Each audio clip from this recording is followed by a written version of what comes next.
talking about Yahuwah. Yahuwah is the one who brought creation into being. They shall perish, but you continue, and they shall grow old as does a garment. Okay? Everything else is going to fade away, but you, Elohim, continue. Okay?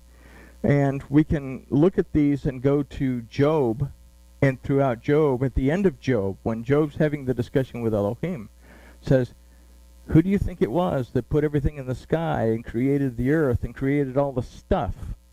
Okay?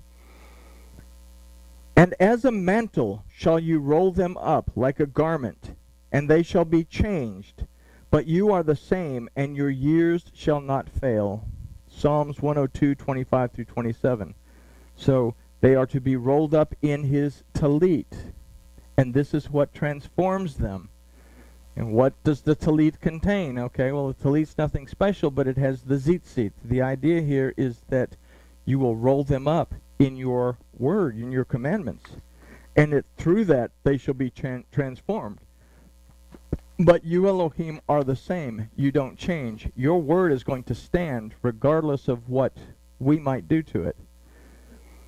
But of which of the messengers has he said at any time, sit on my right hand until I make your enemies the footstool of your feet? Now this is Psalms 110:1, where it says, and my master said to my master, okay, sit on my right hand until I make your enemies a footstool of your feet.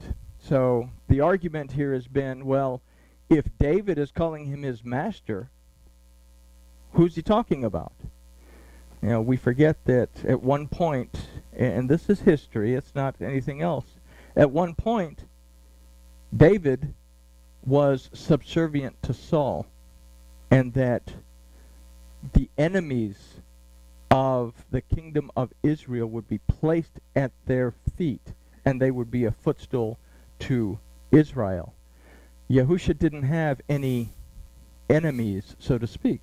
What enemies are they going to place at the feet of Yahusha? But at the feet of Israel, they are finally going to bow. Are they not all ministering spirits sent forth to do the service for the sake of them that shall also inherit deliverance and restoration? So again, are they not all ministering spirits? Who are the ministering spirits? At this point, the children of Israel become the ministering spirits to the nations, because it is through this ministry of the Kohanim that, well, things change for the nations. So in these last verses, it is Israel that's being reminded that it is Elohim that sits on the throne, and that it is by him alone that all things came into being, and that it is by him alone that restoration will come. The Hebrews in these verses are being reminded that they have a covenant responsibility to Yahuwah Elohim, and they must move forward with it. They must be the Prince of Elohim to minister before the nations. In other words, when we get to Ezekiel, they have to be the Prince of Elohim to whom the Kohanim give the offerings, so that the people of the land can receive a blessing. So this is stated clearly in the last verse that we read together in this study, and it's Hebrews 2:1.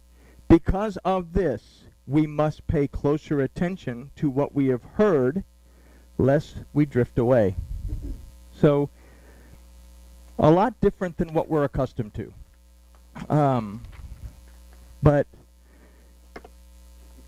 if the Torah is true, and if it remains true in the prophets, and when I say the prophets, the 12 prophets, then it has to hold true in the Bezorah.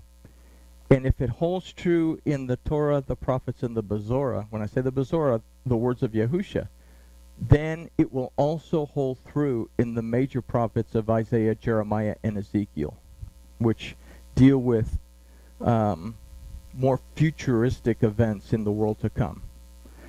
So hopefully that didn't scare anybody too much, and I ate enough fruit so you don't have to throw rotten tomatoes. But I guess with that we'll say grooviness has been achieved, and